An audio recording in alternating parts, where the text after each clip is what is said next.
अगर मैं बता दूं कि मन क्या है, हाँ बता दो। तो अगला नोबेल प्राइज मेरा। डेफिनेटली।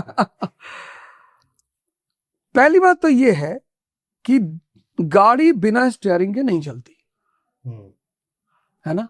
राइट। तो मन है स्टीयरिंग, ठीक? जैसे अगर मन निकाल दिया जाए, बहुत सारे लोग हैं, कई सारे लोग हैं, तुमने देखा होगा, सुना भी होगा, जो कोमा में चले गए। हाँ 10-10 साल कोमा में रहे, राइट। पर वो मरे नहीं। जिंदा थे। लेकिन कोमा में आप कुछ भी नहीं कर सकते, सिर्फ पड़े रह सकते हो।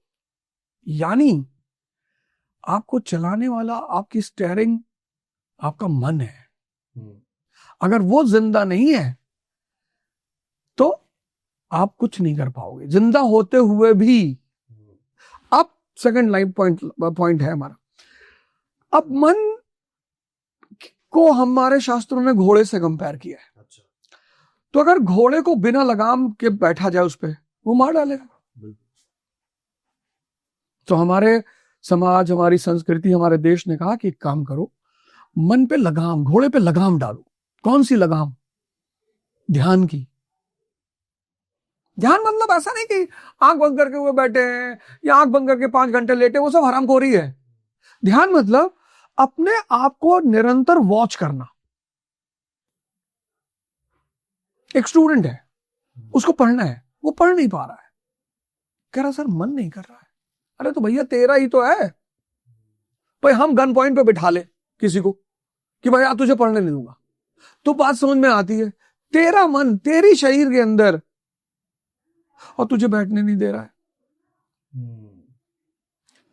अब उस मेजर पॉइंट पे आते हैं कि मन क्या है। किसी को नहीं पता, किसी को पता ही नहीं। बुद्ध ने बड़ी अच्छी बात कही है, उन्होंने कहा मन प्याज की तरह है, एक एक छिलका निकालते जाओगे, at the end of the day शून्य हाथ लगेगा। पर वो शून्य, बुद्ध ने कहा है कि दैट इज इनफाइनाइट, शून्यता। अब मन क्या है नहीं पता, विचार कहां से आते हैं नहीं पता, कौन से विचार कब आएंगे ये भी नहीं पता। मतलब आप बियर बार में बैठे हो और आपके अंदर हनुमान चालीसा चल रही, और आप मंदिर में बैठे हो, वहां बियर बार का ख्याल आ रहा है। कुछ लोग क्लासरूम में बैठे हैं, मूवी में, उनका मन मूवी में बैठा है।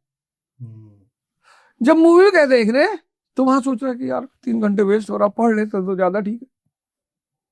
तो अब 3 चीजें नहीं पता, मन क्या है, विचार कहां से आ रहे हैं, और विचार कौन सा आएगा। पर एक चीज पता है, सांसें, सांसें दिखाई पड़ रही, हाँ। और सांसों का मन के साथ बहुत गहरा संबंध है। तुम देखो, तुम एयरपोर्ट जा रहे हो, तुम्हें फ्लाइट 4 बजे है, और तुम 4:10 पे एयरपोर्ट पहुंचे, तो तुम पता है कि फ्लाइट चली गई। पर जैसे ही एयरपोर्ट पहुंचे तो पता चला कि यार फ्लाइट 3 घंटे लेट है, तो एक गहरी सांस अंदर जाएगी। कमाल बात है। गौर किया ना? जब तुम गुस्से में हो तो सांसें तेज हो जाती हैं, उत्तेजना जहां भी होगी सांस तेज हो जाएगी। मैं तुम्हें आज एक बात बता देता हूं, तुम्हारे दर्शकों को बहुत काम आएगी। ये जो एक बीमारी है ना, शीघ्र पतन, प्रीमेच्योर एजुकेशन, उसके नाम पे लूटे जा रहे हो तुम, और बहुत भयंकर लूटे जा रहे हो, वो उत्तेजना की बीमारी है, वो शरीर की बीमारी नहीं है। मतलब तुम अपनी पत्नी के सामने पहुंचे, अपने गर्लफ्रेंड के सामने पहुंचे, इतने उत्तेजित हो गए तुम, और मन ने उस एक्साइटमेंट में रिएक्ट कर दिया। उस लड़की ने कुछ नहीं किया, साइकोलॉजिकली एग्जैक्टली आप वीक हो गए, आप वो ऊपर। हाँ, मन ने एंजॉय कर लिया, आप तड़प रहे हो। है ना? तो अब क्या कर रहा, अब देखो, अब यहीं पे गौर करो। इसी को मैं कहता हूं ध्यान, कि भाई आपको चीजें दिखाई पड़ी, बुद्ध को दिखाई पड़ी कि यार एक ओल्ड एज आदमी, ओल्ड एज का मतलब सेंसेस आर डेड। किसी 90 साल के आदमी को तुम गए 100 करोड़ रुपए दे दिए कि ये लो चचा, जाओ ऐश करो, कितना गाली देगा तुमको कि किस चीज पे ऐश करो। जबान काम नहीं कर रही, कान से सुनाई पर नहीं पड़ रहा है, खत्म हो गए। कोई आदमी कैंसर का पेशेंट है, लास्ट स्टेज का है, मरने जा रहा है, और तुम पहुंच गए कि भाई आलिया भट्ट का जाम दिखाऊं तुझे। सेंसेस खत्म हो गई। बुद्ध ने क्या देखा? एक बुजुर्ग देखा, एक बीमार देखा, एक डेड बॉडी देखा। तीनों में सेंसेस नहीं है। फिर उन्होंने एक सन्यासी देखा जिसने अपने सेंसेस को जीत लिया है, आनंद की स्थिति में है। हम सब देखते हैं ये चारों चीजें, ऐसा नहीं सिर्फ बुद्ध ने देखा था, लिखते थे हम। पर हमारे पास बुद्ध जितना जिंदा दिमाग नहीं है।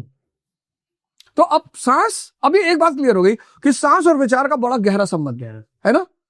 अच्छा, मन हमें पता नहीं, विचार हमें पता नहीं, सांस हमें पता है, तो सांस को साध लो। जैसे ही तुम्हारा विचार, तुम्हारी उत्तेजना, तुम्हारा डर तुम्हारे ऊपर हावी होने लगे, तुम अपनी सांस पकड़ लो, आंख बंद करो और सांस पकड़ लो। 6 महीने लगते हैं। 6 महीने बाद एक दिन आता है जब आपकी सांस आपके कब्जे में आती है। उसको कोई दुनिया में आज तक एक्सप्लेन नहीं कर पाया। कबीरदास जी ने उसको कहा गूंगे का गुड़। क्यों गूंगे का गुड़ का मतलब सर? मतलब आप एक्सपीरियंस कर रहे हो, अच्छा, बता नहीं पा रहे। ठीक है। जैसे एक मूवी आई थी शूल, तो उसमें वो कहता है ना कि मैं अपने मन में हंस रहा था। बच्चा भैया जब वो आपको गाली दे रहा था तो मैं अपने मन में हंस रहा था। तो बच्चा भैया जाके से एक चाटा मारता है, कहता दिखा मन में हंस के। बस ऐसे ही है।